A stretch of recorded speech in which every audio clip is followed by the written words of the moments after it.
Welcome back to the WHHI News. Major depressive disorder affects up to 21 million people in the United States, and some have trouble with having resistant treatment for depression. We're going to find out what can be done about that. Joining me now are two people who have been brought to us by a public relations firm working with Johnson & Johnson. They're going to talk about a treatment for resistant depression.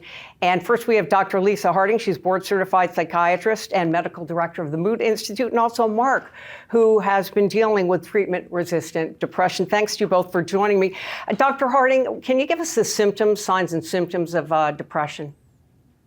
Definitely. Thank you for having us. So depression can be categorized into major symptoms and minor symptoms. And most of us can tell what the major symptoms are: low mood, sadness, the inability to participate in everyday life.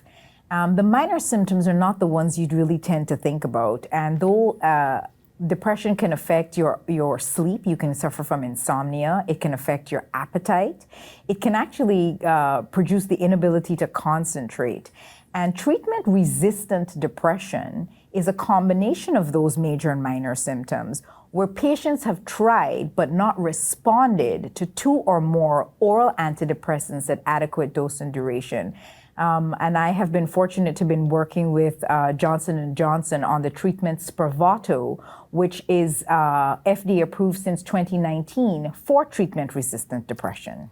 I want to also mention other things that are done when someone's got treatment-resistant depression. They may try to either up their medications, possibly change medications too, and there's also like brain stimulation therapy. So would people go through all of that first, or are you saying generally it's if they've tried 2 oral medications for depression, then you would recommend trying this nasal drug?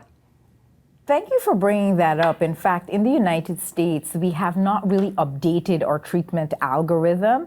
And usually patients come to that decision with their clinician. So the clinician really has to evaluate them for their appropriateness for treatment. And so you have to have a diagnosis of treatment-resistant depression, diagnosed by a clinician, and then you have to be physically able to tolerate the treatment. Spravato is a nasal spray that's done twice a week for 4 weeks in a REMS certified treatment center where a clinician monitors the patient for safety. And so it's a treatment algorithm really that's individual. We don't have a one-size-shoe-fit-all, even though we have multimodal therapies like brain stimulation and changes in medication.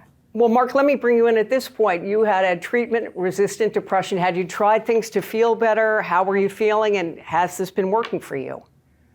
Sure thing. First of all, thanks for allowing me to speak with you guys and get my story out there. And thanks to Johnson & Johnson for the same thing. So I was diagnosed with depression about a decade and a half ago. And upon receiving that initial diagnosis, I went on a regimen of oral antidepressants, and over that 15 to 20 years, I tried 5 different oral antidepressants with little success, and if there was a little bit of success, the side effects that came along with that particular drug made it intolerable for me.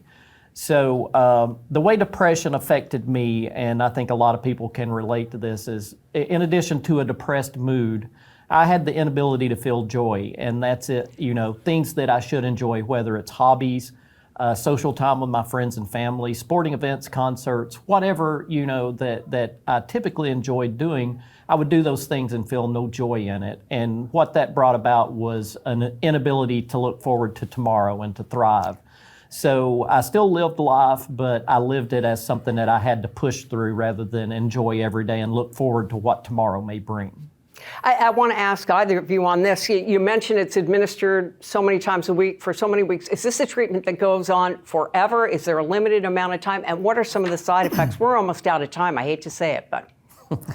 Yeah, I'll answer pretty quickly. So twice a week for 4 weeks, the treatment has to be done in a REMS certified treatment center. It got FDA approval to be used in conjunction with or without an oral antidepressant. And we have not cured depression. And so because there's no cure for depression, when we get patients better, we have to figure out how to keep them better. And that's why the maintenance treatment for Spravato has also been approved. Well, Dr. Harding, Mark, we're already out of time, but I want to thank you for joining us here on WHHI. Thanks for having us. Thanks so much.